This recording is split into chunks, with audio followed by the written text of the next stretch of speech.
देश के कितने महान सपूतों ने अपनी जानें गंवाई,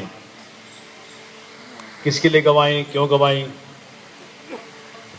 जब 23 साल का नौजवान भगत सिंह फांसी चूमा तो किसके लिए चूमा था, किन कारणों से चूमा था, क्या कहा था तब, कहा था।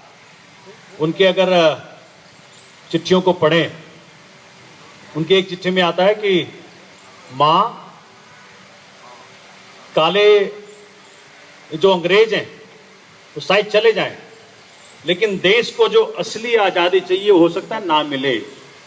उनकी ऐसी चिट्ठियों में, उनकी वाणी में ये बात आई।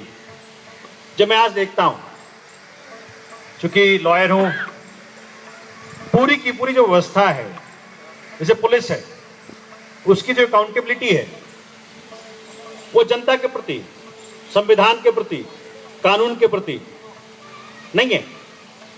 उनकी अकाउंटेबिलिटी किसके प्रति है? Hierarchically upwards. अगर आप पॉलिटिशियंस के ऊपर जाएं तो वहां से, अगर वहां से एक आदेश आ गया तो आज भी आप अंदर पकड़ के भेज दिए जाएंगे। देश में बहुत बदलाव करना है, बहुत बदलाव करना है। जब हम कहते हैं कि इस झंडे की आन शान झुकने नहीं देंगे, उसका मतलब क्या है? उसका मतलब यह नहीं है कि जो समस्याएं दिखे, जो भ्रष्टाचार दिखे, उसकी चर्चा ही नहीं करें हम। शब्दों से, शब्दों के लिमिटेशन से, शब्दों से क्या होगा?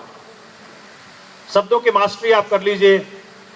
हम में से कई ऐसे अच्छे ऑरेटर्स हैं, उनके आगे तो हम कुछ भी ना बोल पाए, लेकिन शब्दों से परे कृत्य में, अगर आपने मुझे दायित्व दिया है, क्षेत्र का विधायक बनाया है, तो इसलिए नहीं बनाया कि मैं एक अपना एनवायरनमेंट ऐसा क्रिएट करूं कि जनता से मिलना बंद कर दूं। जो वादे हमने किए, इलेक्शन मैनिफेस्टो, पहली बार ऐसी सरकार आई जिसने कहा कि election manifesto is contractual obligation. बहुत बड़ी बात है, ये पैराडाइम शिफ्ट है कि जो इलेक्शन मैनिफेस्टो है, जो उसमें कहा गया, लिखा गया, जिसके बलबूते पे आपने सत्ता पाई, उसका क्या महत्व, क्या है उसका? अगर आप उसको पूरा नहीं करें तो क्या हो सकता है? तो पहली बार दिल्ली की सरकार ने, माननीय उप मुख्यमंत्री ने, अपने फाइनेंस मिनिस्टर ने अपने स्पीच में विधानसभा के अंदर कहा कि कॉन्ट्रैक्चुअल ऑब्लिगेशन है manifesto. It's a big thing, it's a paradigm shift. वो नहीं, जुमलेबाजी नहीं कि हम कहे कुछ दें फिर कहें कि जुमला है। हर चीज का एक महत्व है। जो भी, जब जिन आशाओं से आपने मुझे चुना, उन आशाओं के ऊपर अगर मैं खरा ना उतरूं तो क्या फायदा? सत्ता में जो आए हैं, किसके लिए आए हैं? पैसा बनाने आए हैं या पैसा लुटाने आए हैं? बहुत बड़ा, चूंकि मैं तो, आती जी तो बहुत समय से राजनीति में है, मोदी जी बहुत समय से राजनीति में है, मैं तो बहुत नया हूं, लेकिन जो मैं इसको अनुभव कर पाता हूं कि यहां पे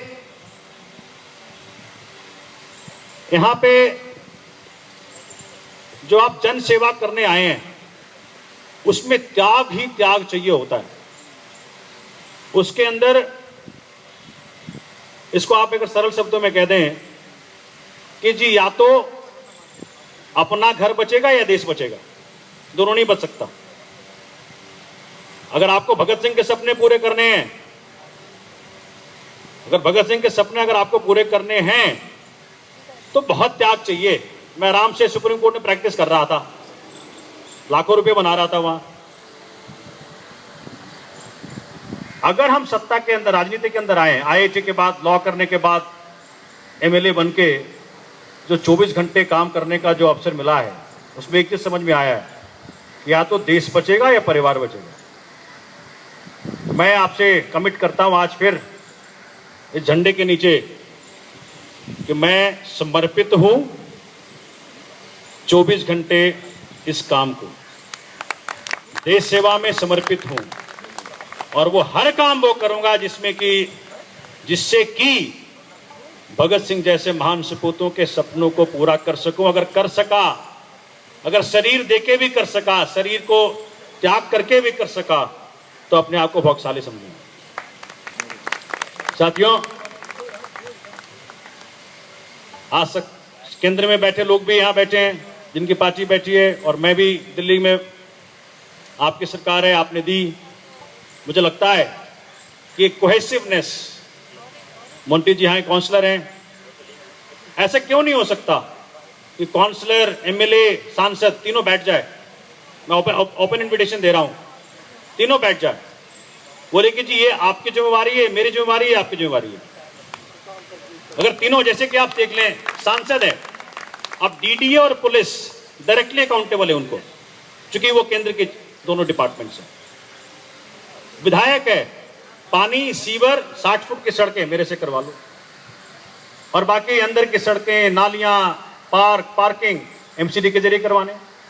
अगर हम तीनों बैठ जाएं, गलत तो नहीं कह रहा, कोई ज्यादा तो नहीं कह रहा, मैं कह रहा हूं अगर तीनों बैठ जाएं, मैं हित में कह रहा हूं, अगर एसडीए का हित हो, क्षेत्र का हित हो इसमें, तो अगर हम तीनों बैठ जाएं और हम तीनों अपने अपने दायित्वों को समझ करके जनता की समस्याएं दूर करनी शुरू कर दें, मुझे लगता है कि 5 साल तो बहुत लंबा समय होता है, 2 साल 1 साल में हो जाएगा काम सारा।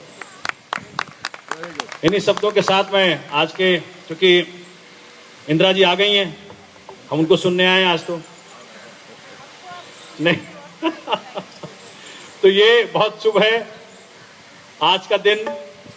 और अगर आज इस झंडे के नीचे हम इस प्रण को ले लें कि जी क्षेत्र की समस्याओं का खात्मा हम करके रहेंगे, ये बारिश का पानी जम जाना और हर साल यही समस्या होना और यही बार बार, मतलब आप सोचिए ना, 15 साल से कोई पार्टी थी, उसके पहले 5 साल से कोई पार्टी थी, अभी भी सोमनाथ क्या झेल रहा है? सीवर की समस्या, पानी की समस्या, सड़क की समस्या, पार्किंग की समस्या। अरे ये फंडामेंटल प्रॉब्लम्स तो खत्म हो जाने चाहिए थे। और मैं आपको प्रॉमिस करता हूं, ये इतने बड़े प्रॉब्लम्स नहीं है ये। अगर आपकी ईमानदार नीति है, अगर आप ईमानदारी से काम करते हैं, 1.5 साल, 1.5 साल, 2 साल। सबको बहुत बहुत धन्यवाद, शुक्रिया। भगत सिंह को याद रखिएगा, चंद्रशेखर आजाद को याद रखिएगा, अशफाक उल्लाह खां को याद रखिएगा। वो जो मुस्लिम रिलीजन में कहते हैं कि जी पुनर्जन्म नहीं होता, अशफाक उल्लाह ने क्या कहा? देखिए धर्म के, अशफाक उल्लाह खान जब फांसी पर चढ़ रहे थे तो लिखा है कि वैसे तो पुनर्जन्म मुस्लिम में नहीं होता, लेकिन खुदा अगर मिल जाए मुझे तो मैं कहूंगा एक बार भारत माता की गोद में फिर पैदा करना मुझे। कहां धर्म के नाम पे हम, बहुत बहुत मुबारक, बहुत बहुत मुबारक, धन्यवाद, शुक्रिया, जय हिंद, जय Bharat. Thank you Somnath ji.